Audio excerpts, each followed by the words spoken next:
Boxing update tayo mga tol, pambansang kamao Manny Pacquiao nagbalik training na nga po kasama si Buboy Fernandez. Makikita po natin sa galawan ni Pacman mga tol, pwede na ulit lumaban sa isang professional. Pero kailangan muna pagpagin ang kalawang kontra Buakaw Banchamek sa Thailand.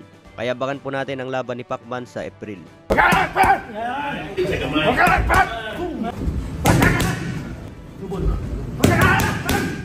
Sa ibang banda naman, Bob Arum gusto ikasa ang laban ni Tank Davis versus Shakur Stevenson. Pero paliwanag ni Arum mga tol, mas mahirapan daw si Tank Davis kay Shakur Stevenson kumpara kay Ryan Garcia. Pero hindi raw masigurado ni Bob Arum na kayang bayaran si Tank Davis katulad sa bayad kay Ryan Garcia.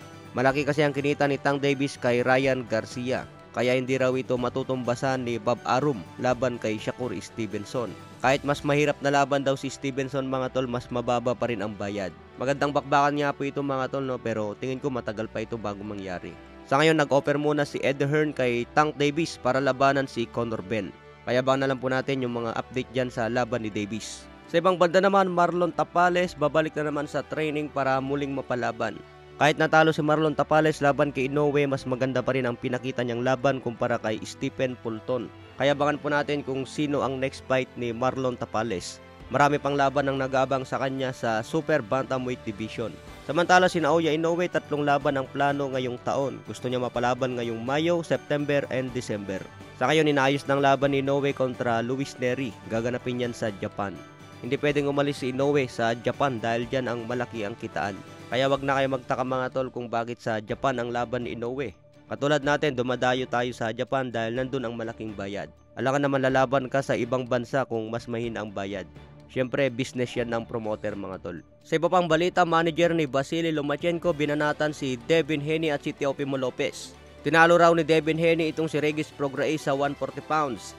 Tinalo din ni Teofimo Lopez itong si Josh Taylor sa 140 pounds. Pero pagdating daw sa kanilang laban kay Vasily Lomachenko, wala daw silang nagawa kay Loma dahil dikit pa rin ang laban.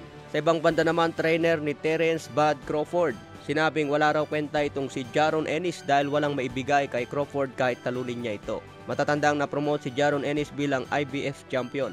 Dapat ito ang labanan ni Crawford mga tol, pero wala raw maibigay si Jaron Ennis. Okay mga tol, opening kasi natin kahapon sa gym sa Tanza, Cavite, kaya hindi po tayo nakagawa ng update. Malapit lang po yan sa SM Tanza, harapan po ng Pilitas Restaurant. Punta lang kayo dyan mga tol, may mga sticker po tayo dyan. Pwede kayong humingi sa counter.